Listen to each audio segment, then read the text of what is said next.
नमस्कार मित्रों, स्वागत है आपका हमारे YouTube चैनल स्टोरी लाइन में। ऐसी ही रोचक जानकारी के लिए हमारे चैनल को सब्सक्राइब करें। तो चलिए शुरू करते हैं।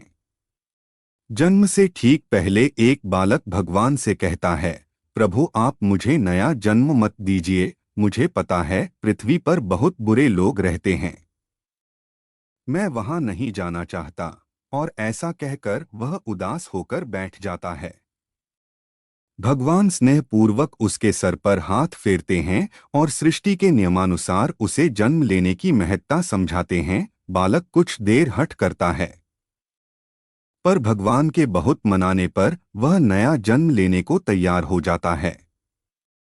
ठीक है प्रभु, अगर आपकी यही इच्छा है कि मैं मृत लोक में जाऊं तो वही सही, पर जाने से पहले आपको मुझे एक वचन देना होगा। बालक भगवान से कहता है। भगवान बोलो पुत्र, तुम क्या चाहते हो?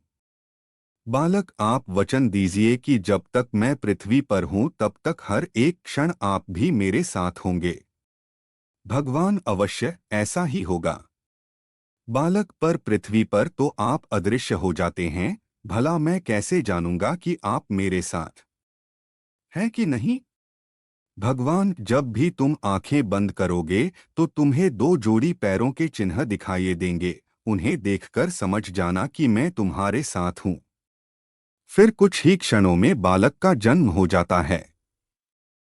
जन्म के बाद वह संसारिक बातों में पड़कर भगवान से हुए वार्तालाप को भूल जाता है। वर्टिकल बार पर मरते समय उसे इस बात की याद आती है, तो वह भगवान के वचन की पुष्टि करना चाहता है। वह आंखें बंद कर अपना जीवन याद करने लगता है।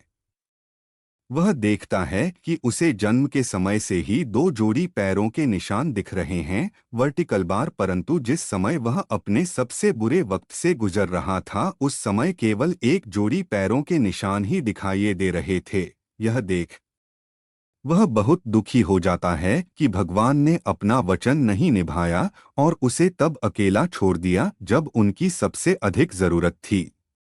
मरने के बाद वह भगवान के समक्ष पहुंचा और रूठते हुए बोला, प्रभु आपने तो कहा था कि आप हर समय मेरे साथ रहेंगे, पर मुसीबत के समय मुझे दो की जगह एक जोड़ी ही पैर दिखाई दिए। बताइए आपने उस समय मेरा साथ क्यों छोड़ दिया? भगवान मुस्कुराए और बोले, पुत्र जब तुम घोर विपत्ति से गुजर रहे थे तब मेरा हृदय द्रवित हो उठा और मैंने तुम्हें अपनी गोद में उठा लिया। इसलिए उस समय तुम्हें सिर्फ मेरे पैरों के चिन्ह दिखाई पड़ रहे थे। दोस्तों, बहुत बार हमारे जीवन में बुरा वक्त आता है। कई बार लगता है कि हमारे साथ बहुत बुरा होने वाला है, पर जब बाद में हम पीछे मुड़कर देखते हैं तो पाते हैं कि हमने जितना सोचा था उतना बुरा नहीं हुआ, क्योंकि शायद यही वो समय होता है जब ईश्वर हम पर सबसे ज्यादा कृपा करता है। अनजाने में हम सोचते हैं को वो हमारा साथ नहीं दे रहा, पर हकीकत में वो हमें अपनी गोद में उठाए होता है।